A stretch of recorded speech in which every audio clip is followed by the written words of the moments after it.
नमस्कार, जय श्री राम। आशा है आप आनंद मंगल होंगे और हमारी भी यही शुभकामनाएं हैं कि आप सभी सुखी रहें और आरोग्यवान रहें। मित्रों, धर्मेण हन्यते व्याधि धर्मेण हन्यते ग्रह, यानी जीवन में अगर धर्म है तो समस्त बाधाओं का, समस्त व्याधियों का, समस्त समस्याओं का निराकरण हो सकता है। लेकिन आज के वर्तमान परिप्रेक्ष्य में जो दौर चल रहा है, अधिकतर लोगों को हम क्या देखते हैं कि उनका जो ध्येय होता है वो केवल अर्थोपार्जन, यानी केवल वह अपनी आर्थिक ही उन्नति करने का प्रयास करते हैं। हालांकि आर्थिक उन्नति का प्रयास करना बहुत अच्छी बात है, लेकिन धर्म का जो पहलू है वह बिल्कुल ही भूल जाते हैं, यानी नाम मात्र का। आज कितने बड़े बड़े अच्छे ऐसे परिवारों में हम देखते हैं कि उनके घर में पूजा पाठ का स्थान तक नहीं होता है, कोई मंदिर या भगवान का स्थान तक नहीं होता। कितनी भी बड़ी कोठी होगी लेकिन वहाँ भगवान का कोई एक छोटा सा कमरा नहीं होगा। और उनके बच्चों में, परिवारों में हम देखते हैं कि धर्म के प्रति या जब भी कभी कभार वे हवन पूजन कराने ब्राह्मणों को बुलाते हैं तो हम क्या देखते हैं कि उनके बच्चों को या उनके बहू, बेटे आदि सदस्य, परिवार के जो सदस्य हैं, उनमें हम क्या देखते हैं कि कोई धर्म का तत्व ही नहीं दिखता है। उनको ये बोध नहीं है कि पूजा में कैसे बैठना है, हवन के लिए कैसी वेशभूषा होनी चाहिए। बार बार बोल करके तो बहुओं को, बेटियों को दुपट्टे मंगवाने पड़ते हैं कि भाई दुपट्टा डाल के बैठो। हम मंदिर में जाते हैं, मंदिरों में देखो, मंदिरों में भी अधिकतर या तो महिलाएं मिलती हैं या अधिकतर कोई बुजुर्ग लोग होते हैं। बच्चे लोग, यानी कोई भी परिवार, अधिकतर बहुत कम परिवार होंगे जो अपने बच्चों को रूटीन में मंदिर ले जाते हैं, उनको धर्म की बातें समझाते हैं।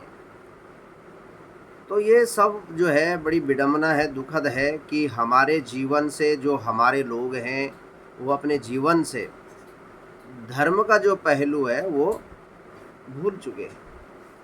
जबकि विवाह जब होता है तो उसमें 4 फेरे होते, 4 परिक्रमाएं, यानी मनुष्य जीवन का जो लक्ष्य है उसको पूर्ण करने के लिए ही विवाह किया जाता है। और उस विवाह में पति पत्नी माने 2 युगल परिक्रमा करते हैं, एक युगल परिक्रमा करते हैं। क्या करते हैं कि पहला फेरा धर्म का, दूसरा अर्थ का, तीसरा काम का और चौथा मोक्ष का। इसलिए चौथे फेरे में दूल्हा आगे होता है। अर्थात कि ये 4 परिक्रमा हम कर रहे हैं ताकि हम विवाह बंधन में बंध करके और ये 4 जो अपने उद्देश्य हैं इसको पूर्ण करें। सबसे पहले धर्म है।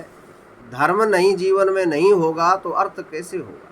और अर्थ अगर बहुत ज़्यादा आ भी गया तो वह अर्थ स्थिर नहीं होगा, वह धन स्थिर नहीं होगा। जिन परिवारों में, कितने परिवारों को मैं जानता हूँ कि उनके बाप दादाओं ने अथाह धन संपत्ति कमाई थी, लेकिन धर्म न होने के कारण वह धन संपत्ति धीरे धीरे खत्म हो गई, सारे ज़मीनें बिक गई, सारे खुर्द-बुर्द हो गया।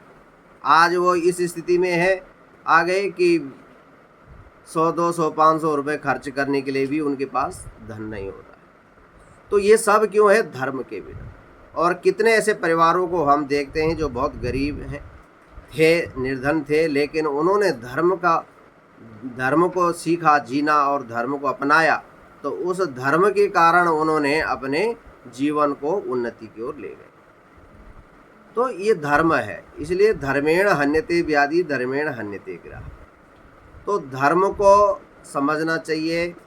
आज हमारे पूरे देश में देखो, जो भी सिस्टम चल रहा है, विधर्मी लोग हमारे धर्म के स्थानों को तोड़ करके अपने स्थान बनाते गए। लेकिन हम हिंदू केवल अपने पेट तक, अपने रोजगार तक, अपने परिवार तक सीमित रहे, जिस कारण से हमारे धर्म स्थानों को वो तोड़ते गए और अपने बनाते गए। आज देखो हमारे देश में जो कि हमारे हिस्से में हमारे ये हिस्से में जो देश आया है वो भी हमारा नहीं है अभी पूरा सही ढंग से। तो ये सब क्या है, ये हमारे धर्म के प्रति उपेक्षा है। और हमारे गुरुओं ने भी इसमें बड़ा हमारे साथ में ऐसा किया कि उन्होंने भी अपने केवल अपने तक ही लोगों को, अपने शिष्यों को, शिष्य संग्रह, मठों को निर्माण, बड़े बड़े आश्रमों के निर्माण इसी में सीमित रहे।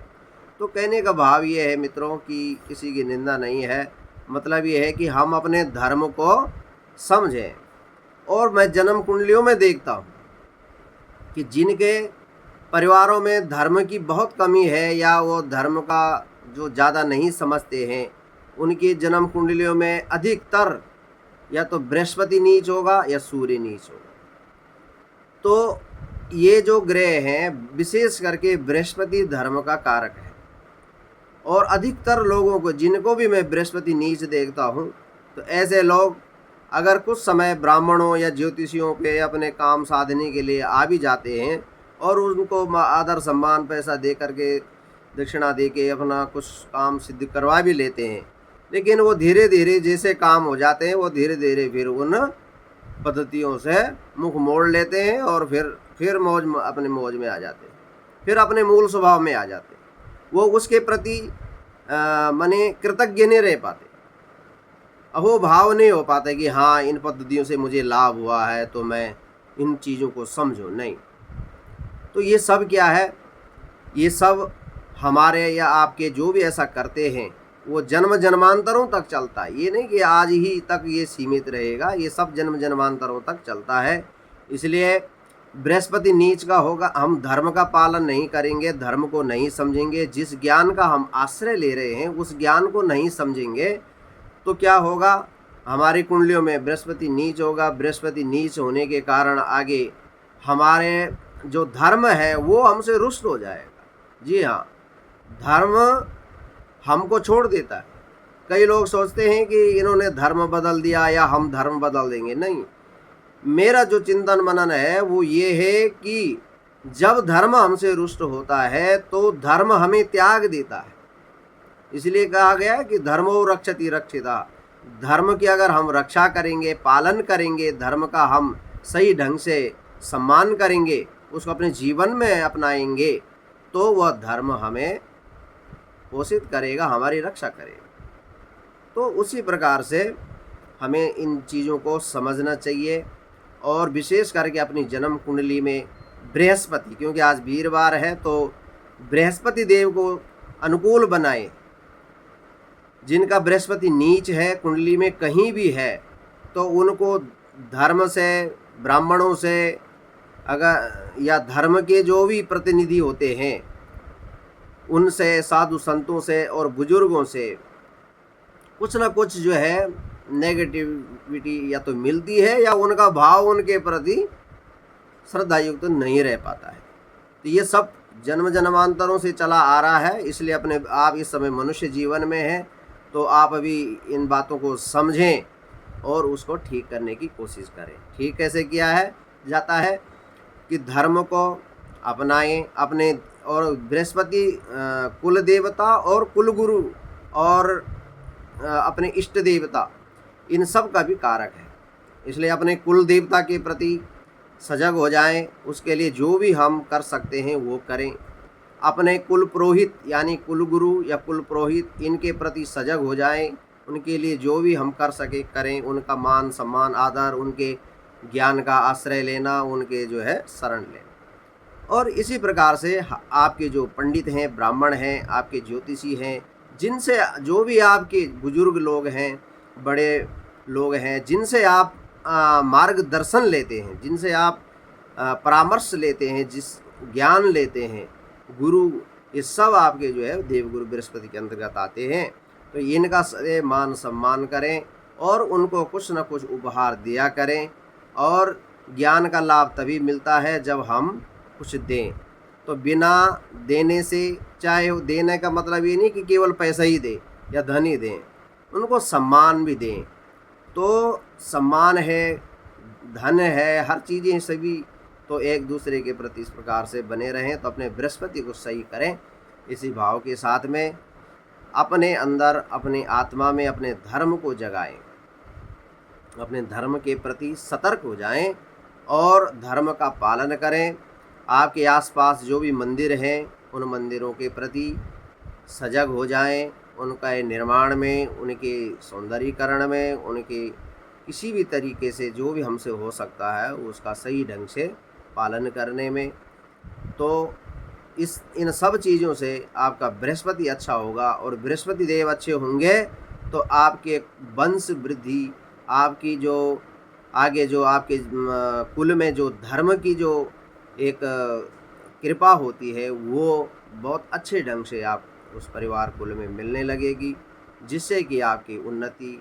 और देखो, बृहस्पति ज्ञान और विवेक का भी कारक है। तो और सबसे बड़ी चीज़ है कि व्यक्ति के पास चाहे धन नहीं है, लेकिन ज्ञान और विवेक है, बुद्धि है, विद्या है, तो वह पुनः सारी चीज़ें जोड़ ले, और इन सब के कारक बृहस्पति देव हैं। इसलिए बृहस्पति देव को अनुकूल बनाएं, बृहस्पति देव के उपाय करें, तो अच्छे साधन करें। बहुत चीज़ें हैं अपने जीवन को सुधारने की। तो इसी के साथ में आप सबके सुखमय जीवन की शुभकामना के साथ में आपको किसी भी प्रकार का परामर्श चाहिए हो, तो आप जैसे बृहस्पति के उपाय हैं या कोई भी हैं, तो आप कमेंट बॉक्स में लिख सकते हैं। और विशेष अगर परामर्श स्पेशली कोई ज्योतिषीय लेना हो, वास्तु का लेना हो, तो आप विशेष शुल्क के द्वारा आप जो है टाइम ले करके बात कर सकते हैं, संपर्क कर सकते हैं। तो इन्हीं शुभकामनाओं के साथ में बहुत बहुत शुभकामनाएं हैं, और आप सबके जीवन में सुखमय उन्नति, ऐश्वर्य और आनंद की प्राप्ति बनी रहे। जय श्री राम।